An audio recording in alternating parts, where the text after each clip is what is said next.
Setting up csweb on an Amazon EC2 instance is relatively straightforward. In this quick tutorial, I will show you how you can set up and install csweb on Docker in an Amazon EC2 instance using this GitHub repository. I am assuming that you have an AWS account with the necessary permissions to set up an EC2 instance and some familiarity with Docker, but don't worry if you don't. We won't be going into detail about Docker. Let's dive in. Let's begin by logging into your AWS console and search for EC2 service. Once you are there, click on Launch Instance. This will take you to the Launch Instance page. For the purpose of this tutorial, you will only need to fill in the following details shown on your screen. Alright, now enter the name of the server. Here, I will write csweb server.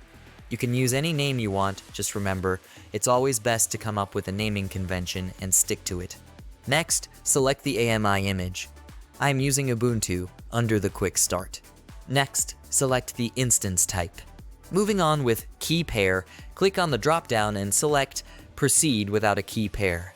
Next, under the network settings, check the Allow HTTP traffic from the internet. Take note of the Launch Wizard 2 security group in case there's a need to allow other endpoints. Next, scroll down to Advanced Details under IAM Instance Profile and select your profile. I have created an IAM profile earlier, so I'm going to select send-csweb-admin. If you don't have one, click on the link on the right side to create a new IAM user and then refresh the list to see your user and select it. Now, scroll all the way down to the end under the User Data Optional. Paste the following bash command. This command will basically set up Docker in your new EC2 and create csweb containers.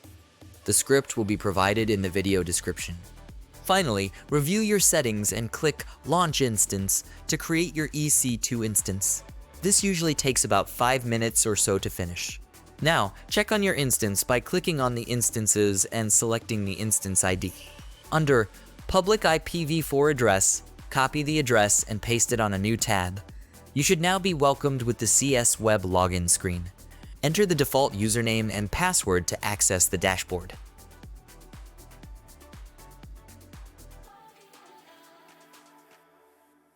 You did it.